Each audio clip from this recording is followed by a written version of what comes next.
It's over. Time to say it again, Boston. Anything's possible. Banner number 18 has been secured. Throwing in the corner. Brown fakes, fires up the three. Bang! Bang! Missed free throw. Horford the rebound. Here's Pritchard. He loves these. Puts it up half court of the buzzer. Bang! Tatum. Oh, what a fake. Tatum. You bet.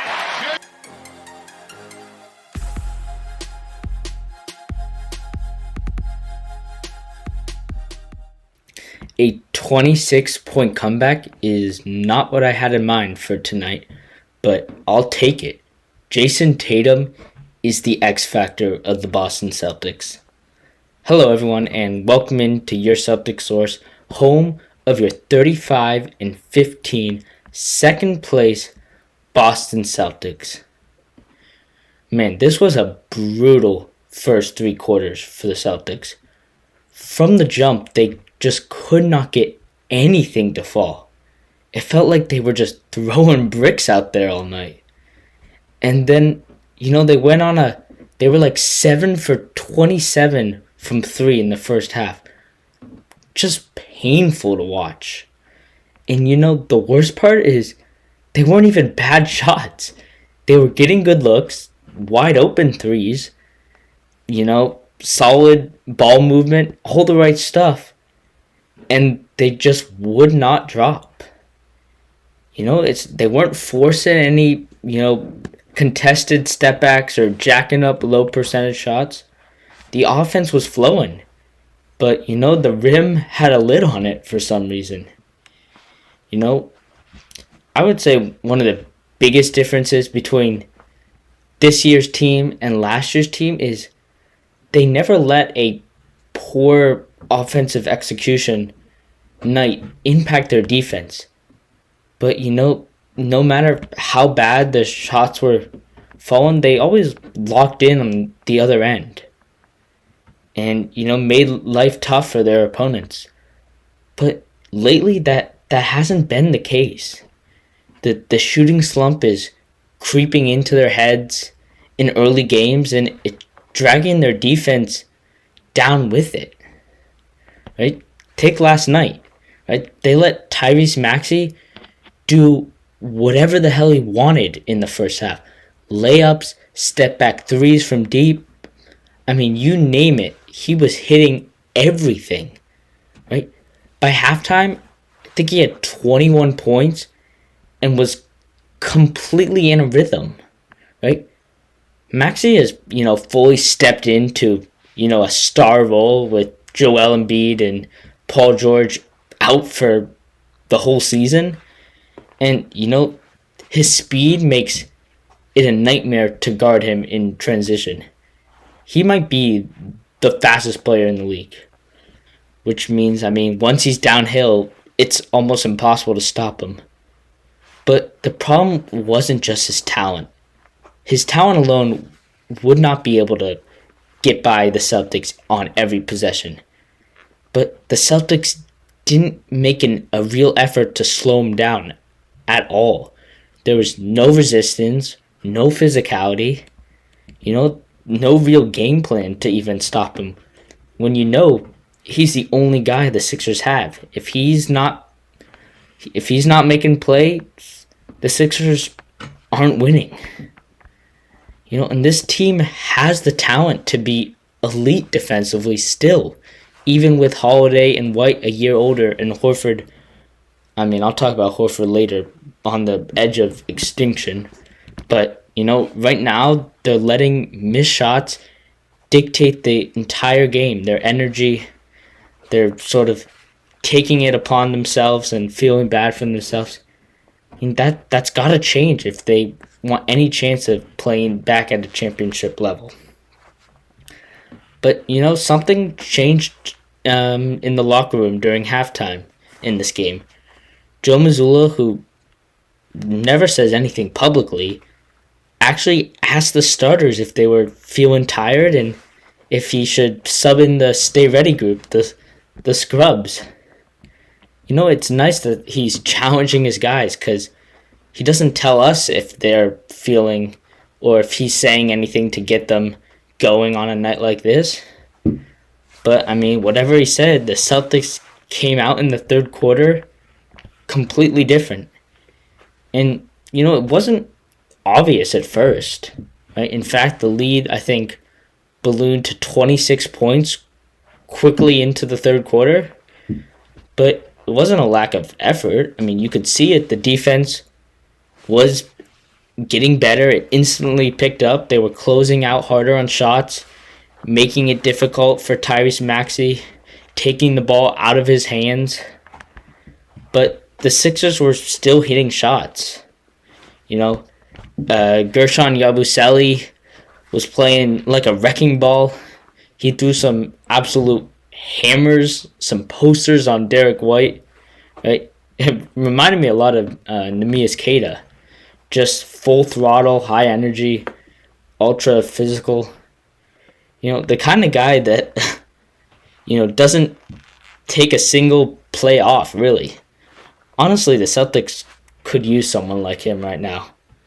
And, the trade season, he's definitely on the list. The Celtics could potentially target him. But, back to this game.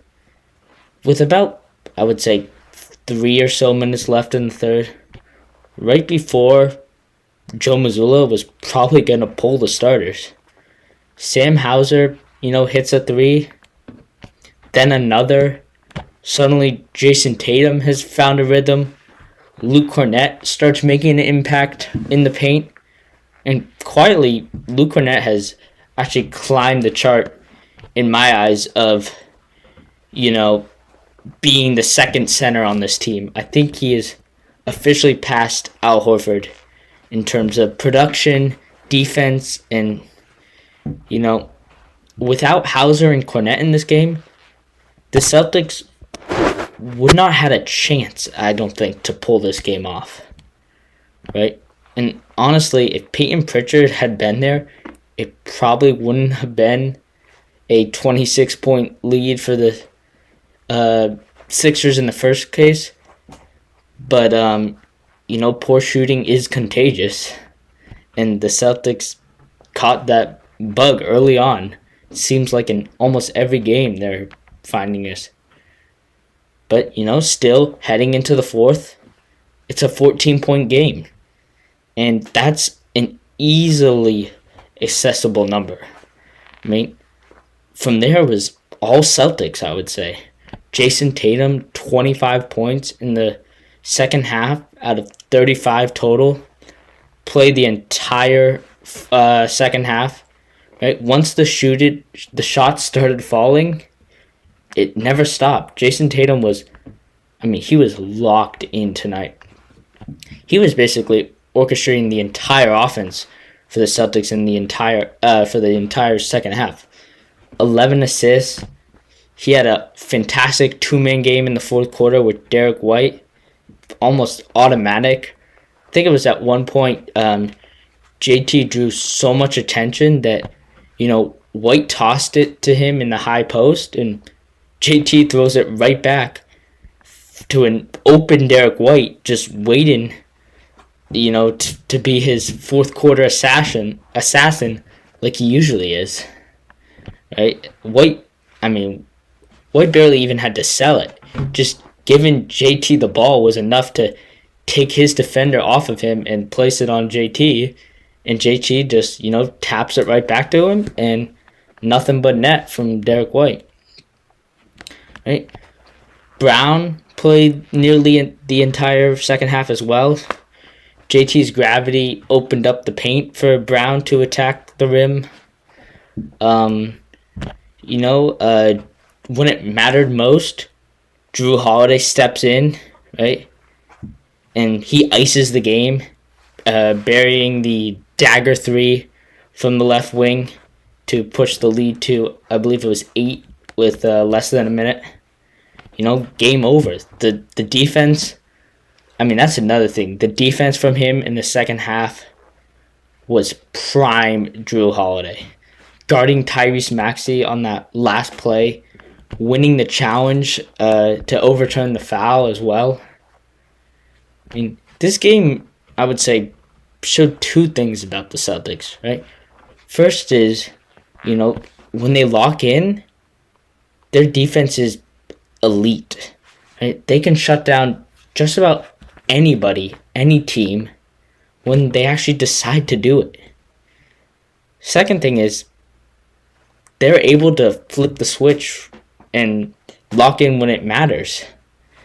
The frustrating part is, I don't know why they can't just do it for the full 48 minutes. If they could bring that level of focus and intensity every game, they'd be unstoppable. Still, it does seem like the Celtics are starting to get back on track. Right? They have a big game against the Cavs, right? A good chance to make up some ground. I think we play them twice in February. Once before the All-Star break, once right after. So this is a big stretch for the Celtics. See if they can go on a streak. I'm going to wrap this video up here. Thank you guys so much for watching. Please like and subscribe. Follow on social media so you don't miss out on news, scores, highlights, you name it, from the Celtics as they try and repeat as champions. And until next time, go Celtics.